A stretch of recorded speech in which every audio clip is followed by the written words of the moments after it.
For more Magic the Gathering resources, check out my friends at paperchampion.net and Kitchen Table MTG. Hello everybody, this is Tao at The Forge, and today I'm going to be bringing you a pretty awesome build. It's a great kitchen table type deck. You know, it's not going to be tier 1 competitive, but it is super fun to play. Anyways, before I begin though, I just want to remind my viewers to like and subscribe if you do like the videos. If you leave a comment on the video, it's super helpful as well. I love hearing comments, and I usually answer almost pretty much every comment that people leave. So please feel free to comment and subscribe to the channel. Anyways, let's get started. So this week, I'm going to be bringing you Sleeper Agent. So Sleeper Agent revolves around the card Sleeper Agent. Now, Sleeper Agent is a 1-mana 3/3. When Sleeper Agent enters the battlefield, target opponent gains control of it. At the beginning of your upkeep, Sleeper Agent deals 2 damage to you. So basically, we give this to our opponent, and then they get a 3/3, which is really good for them, but then it does 2 damage to them every turn. Right now, that still allows them to outrace us. So they're going to hit us with our own Sleeper Agent. So they'll hit us for 3. The Sleeper Agent will only hit them for 2. So obviously that doesn't seem like very good value. Alright, so what we do is we can mitigate that by putting on Vampiric Link. So what we do is we then enchant the Sleeper Agent with the Vampiric Link, which allows us to then go and kind of mitigate the damage. So it does 3 damage, but then we gain that life back. Now you have to be careful though, because it does the damage first, and then afterwards we get the life back. So if it brings us below 0, we still die from that. Then we also, to help mitigate that damage, we have Stab Wound. So Stab Wound's just a simple common card. Enchant creature, it gets -2/-2, so it doesn't kill the Sleeper Agent, so it makes the Sleeper Agent a 1/1. But at the beginning of an upkeep, that player loses 2 life, right? So then Sleeper Agent's doing 2 life, Stab Wound's doing an extra 2, so now they're taking 4, but a Sleeper Agent is also only doing, because he's a -2/-2, then he becomes just a 1/1, which, you know, basically our opponent can attack us for 1, and then we're getting in for 4 every turn. Now, the good thing about this deck is if our opponent's playing a creature-based strategy, it's actually not too bad, depending on what it is, because we can use things like Stab Wounds and Vampiric Links on their creatures as well. So if they put out a big fatty, we can Stab Wound it and then Vampiric Link it to change the damage. Also, if they've got something hitting big, if you Vampiric Link it twice, then you actually get twice the life back. This is not a lifelink. So, like, this is whenever enchanted creature deals damage, you gain that much life. This ability stacks, right? So it's not like lifelink where if you put it like 3 times on a creature, it only triggers once. This actually triggers once per Vampiric Link. So that's actually pretty sweet. Alright, so because our opponent's getting 2 damage every turn from Sleeper Agent, we're also playing Bloodchief Ascension. So Bloodchief Ascension essentially says, if opponent lost 2 or more life this turn, you put a quest counter on the Ascension. Once you have 3 or more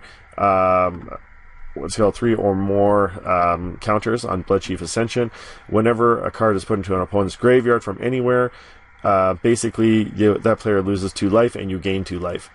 Right, so once they sit there with the Sleeper Agent for a little while, Bloodchief Ascension is going to do 2 damage to them again, and then we're also going to get 2 life back, and that, I think, really helps a lot. Alright, the rest, basically, if that doesn't work, alright, so sometimes it's really tough. Their opponent will figure it out and, like, Path to Exile or Sleeper Agents, or just destroy the Sleeper Agents. Then what we can do is we can also go to Ensnaring Bridge and just hide behind the bridge as much as we can, right? And then just go with, like, Magma Jets, Volt Charges, and things like Blightening, to basically just kill our opponent. To damage them and get the counters on Bloodchief Ascension while we hide behind the bridge. Then whenever our opponent puts anything into their graveyard, then basically that just kills, it just kills them. So, and we could just sit there past turn after turn if we have to. Like, that's obviously not what we want to do, but in worst case scenario, you know, we could do that. Okay, besides this, now it's kind of weird because I don't have Lightning Bolt. You see I have Lightning Bolt in the sideboard, but not in main deck. The reason why is because these other cards have extra abilities that really help. So Magma Jet Magma Jet actually has a scry ability, which is just super gold. Voltage charge, or volt charge, allows us to proliferate. So when we've got the Bloodchief Ascension, or maybe more than one out, as long as there's a counter on it, if we hit them with volt charge, so we do 3 damage to them, that means that on that turn, Bloodchief Ascension is going to get a counter, and then we also proliferate, which could give it another counter. So if we have a turn where we have a Bloodchief Ascension with 1 counter on it, we can Volt Charge them and Proliferate. So the Proliferate puts a 2nd counter, and then Volt Charge at the end of turn, because they took damage, we'll give it a 3rd charge, and we can help to get that Bloodchief Ascension online faster. Alright, Blightening forces our opponent to discard 2 cards. So once we have the counters on Bloodchief Ascension, then we're going to hit them with Blightening, force them to discard 2 cards, and take more damage from Bloodchief Ascension. So that's why we have those and not the lightning bolts in the main board. Besides that, we basically just have Hypnotic Specters, a 3 of. That's going to allow us just to force our opponent to discard cards. A 3-mana 2/2 flyer isn't too bad in the air as well, but usually gets removed pretty quick. But it's not a bad creature. If you can think of a better one to put in there, then okay, great. Let me know in the comments. Terminate is basically just removals for things that we can't get rid of, and that's basically the deck. Aside from this, like, you can see the mana base is a little bit weird, a little bit wonky. Basically, I just don't have like all the right lands for this. So we're playing, let's see, 22 lands, one of which is a Smoldering Marsh. We should be playing those as a 4 of, actually, but I don't have 4 of them. I only had 1, so that went in. Same thing with Blackleave Cliffs, right? So I only had 1 of those, so that went in. I also have 4 Dragonskull Summits, 4 Foreboding Ruins, 3 Mountains, and the rest just all swamps. So that's pretty much it for the deck. Surgical Extraction and Sideboard and Extirpate to basically try and hate out combo decks as best we can. Lightning Bolts, in case sometimes we just need to push through a little bit of extra damage. So often, like, you might want to side out a Hypnotic Specter, the Hypnotic Specters for Lightning Bolts. Relic of Progenitus against Graveyard and Recursion strategies. Basically, Smash to Smithereens in case our opponent's playing a bunch of artifacts. And Blood Moon against basically any deck that's not playing a whole bunch of basics, or against Tron. So Blood Moon is just going to be awful for them to deal with as well. So anyways, that's the deck. I've already played a number of matches on it, so I can make some comments. Overall, I found that the win ratio is probably like 50-50, or maybe worse, like maybe 40-60.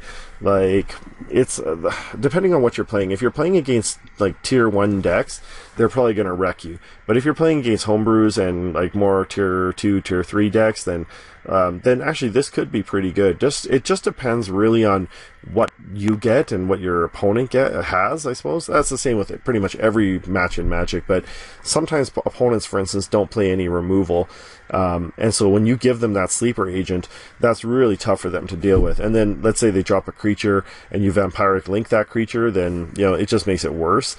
So it makes it very hard for them to kill you. But there's some decks that can just like slaughter you, and just depends on the matchup. We have good matchups and bad matchups, so anyways, a couple things is, one, it might seem like a good idea to play a sleeper agent on turn 1.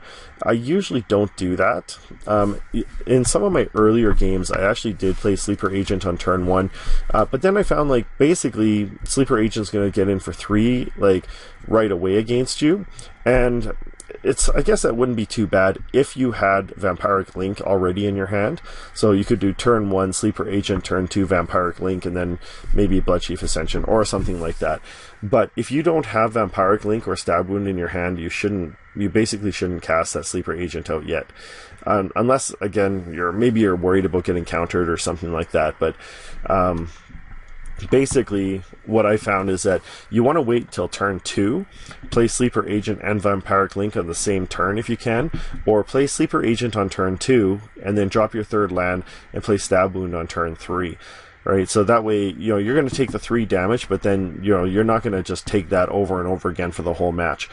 I think I had one match where I had given my opponent a sleeper agent and hoping I would get a stab wound or Vampiric Link.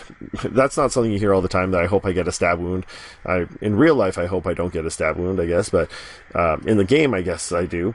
But yeah, anyways, like, then my opponent then proceeded to just beat me down with my own sleeper agent, like, you know, and it was just really rough. I think that match turned out to be like a Death Shadow aggro, which just ended up just completely crushing me anyways, because the life loss to them, you know, just really hurt me a lot. Anyways, but other than that, originally I didn't have Ensnaring Bridge in the main board, but I found out that, like, just through playing that, it really helps a lot. Because you want to basically just hold back your opponent's creatures and force them to sit there with a whole bunch of just like stab wound creatures and vampiric linked creatures, and then try and get Bloodchief Ascension online, and then, you know, just like force them to discard after that. So Ensnaring Bridge, I think, is almost a must in this deck. Like, there's not really anything else in the colors that could really go out of it. It's just good that I already have Ensnaring Bridge. But yeah, if you can't afford it, like, you could maybe just go with like some removal or something like that, like maybe some fatal pushes or something like that to try and keep yourself alive. But yeah, I found that this is probably the best card in this slot. Alright, going to sideboard, really, like, I can't really think of anything better to go in the sideboard besides this. Originally I had some fatal pushes, but I found Lightning Bolt is probably better. Mainly because opponents often drop, like, you know, 3 or 4 cost cards, and Fatal Push can't hit them all the time, especially because I'm not playing any fetch lands, so, like, it's really kind of rough for me to play that, whereas Lightning Bolt is just better removal. And then sometimes also, if you don't have a good target for Lightning Bolt, you can still go to the face and trigger Bloodchief Ascension, so that's always a nice one. Anyways, that's my take on the deck. It's, like, competitive wise, it's like 50-50, you know, like, it's kind of, you know, it's against certain decks, even some tier 1 decks is very effective. Kitchen table decks is much more effective, like, but, you know, fun wise, it's super fun. As with many of my builds, the last thing I'll just say is that, like a lot of my other builds, opponents tend to scoop early on it, so they'll lose turn 1, or let's say, for instance, they'll win turn 1. They'll see what we're doing on turn 2, or like we play it out on turn 1 and just crush them with sleeper agents, and then usually they just scoop. Right? It's just awful. You know, it's just not fun to play, like, with just the one match. You know, especially because some decks, you know, almost win. You know, it's very close in turn 1, and then they just don't play it out afterwards. I guess the deck maybe has an annoying factor that people just don't like. Yeah, but other than that, like, the deck is, you know, a lot of fun to play. Sorry, I guess that was the second last thing. Last thing I do want to say is that in one of my matches, my opponent played a Leyline of Sanctity against me. That does not really help. Right, so if your opponent's playing Leyline of Sanctity, what you want to do is take out these things like Blightening, right, that can only target the player. Okay, I think Volt Charge, that can be creature or player. Yeah, I think just Blightening, right? So things that only target the player, and then put in something like Lightning Bolt and use that to target the creatures instead. You know, but other than that, like, all the damage that happens here, like the Hypnotic Specters, of course, like, you know, they're going to do their regular damage, but Sleeper Agent, it just says to your, like, to you, right? It doesn't target anything, right? So Stab Wound also says Enchanted Creature's Controller, not a target. Vampiric Link doesn't target. So almost none of the things that, I think this says all opponents. Yep. So if into an opponent's graveyard from anywhere, you may have that player, so it's not targeting again. So, like, Leyline of Sanctity doesn't really do much against this deck. Even when you have Blightening in hand, it doesn't do a lot. So, anyways, that's it for the deck. I hope you do like it. Remember, this is like, I just put this together a week ago, so if you have comments or if you have suggestions, please let me know. I'd love to make this deck even more competitive than it is. So thanks for watching, and I'll see you next time. It's that time again for a random card review, where we look at a random card and review it. Alright, so let's click on the link, random card. Demystify. Alright, so Demystify is a 1 mana white card from 8th, 9th, and a whole bunch of other editions. Right, so destroy target enchantment. Well, as it goes, I'd say this isn't awful, but it seems like at most it would be a sideboard card.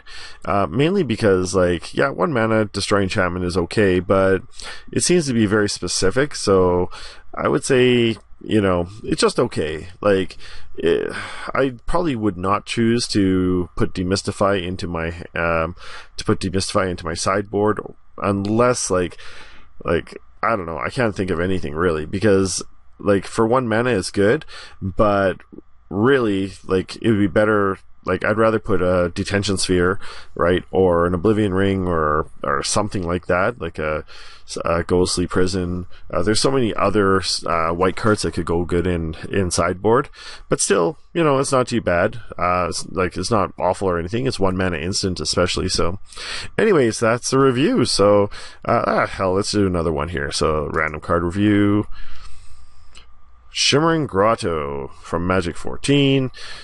Pay 1, add 1 mana of any color to your mana pool. This is, again, I think just okay. You know, it tasks for a mana, but then it helps you with your mana fixing. Any land that helps you with your mana fixing, like in different colors, is actually pretty good. So, you know, like it's not as good as, like, say, you know, like, I forget that one that you can just tap it, deals 1 damage to you, you know, but you can tap it for any color. I think a City of Brass does that. I'd rather have that if that were the case. So, anyways, let's go one more.